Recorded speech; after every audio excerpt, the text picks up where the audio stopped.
Comment avoir sa meilleure technique en crawl? Dans la nage du crawl, on a du mal à placer sa meilleure technique, sa plus belle nage.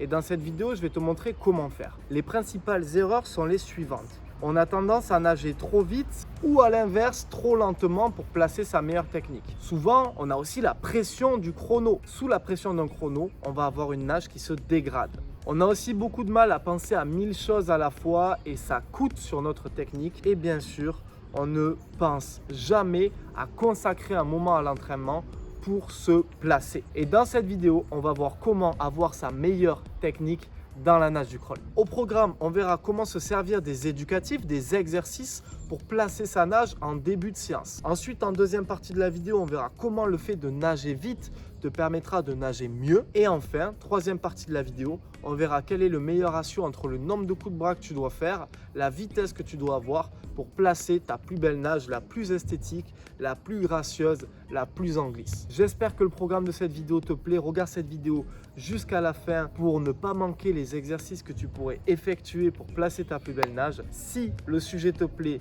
un pouce bleu.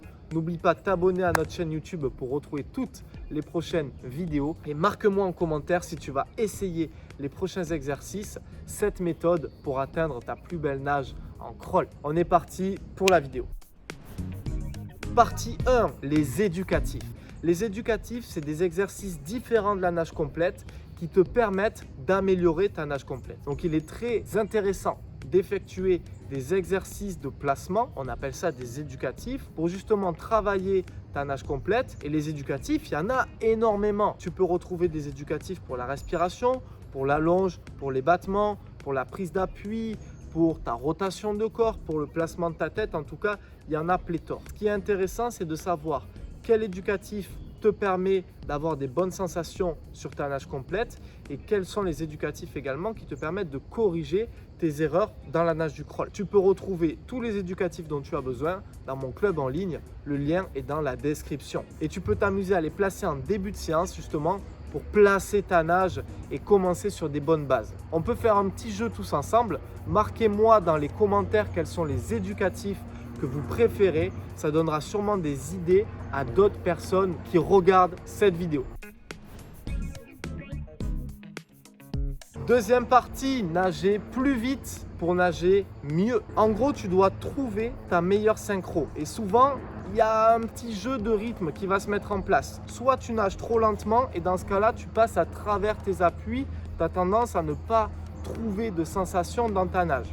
Soit tu nages trop vite et dans ce cas-là, tu n'es plus concentré sur ta technique. C'est un peu le bazar, c'est brouillon. Et dans ce cas-là, pareil, ta nage te dégrade.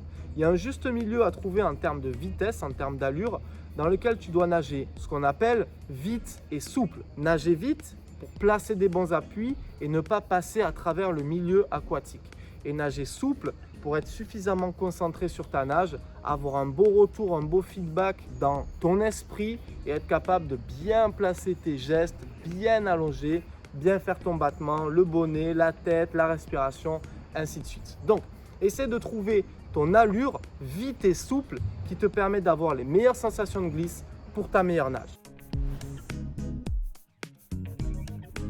Enfin, troisième partie, nager vite et souple avec peu de coups de bras. Le fait de compter ses coups de bras et de faire moins de coups de bras te permettra d'être concentré sur chacun de tes gestes. Je me concentre sur celui-là, puis sur celui-là, puis sur le troisième, ainsi de suite. Compter le nombre de coups de bras, c'est un excellent exercice pour avoir une concentration stable. C'est un exercice que tu peux faire sur des 25 mètres ou sur des 50 mètres, voire même sur des 100 mètres si tu souhaites aller un peu plus dans le dur. En tout cas, sur cet exercice, tu seras très concentré, tu pourras placer ta nage. Et le fait de nager vite et souple en comptant ses coups de bras, ça te permettra vraiment d'être dans le contrôle, d'avoir de l'eau sous les avant-bras et d'avoir la vitesse et l'inertie qui te permet la glisse. Et voilà, tu restes dans le contrôle, c'est joli, c'est esthétique. C'est une belle nage bien construite, bien structurée. Donc j'espère que ces pistes t'ont plu. Encore une fois, si tu veux aller plus loin dans la nage du crawl, il y a le club en ligne qui est là pour t'accompagner. On travaille justement sur la construction technique grâce à des éducatifs. Tous les éducatifs du club sont illustrés et commentés par moi-même.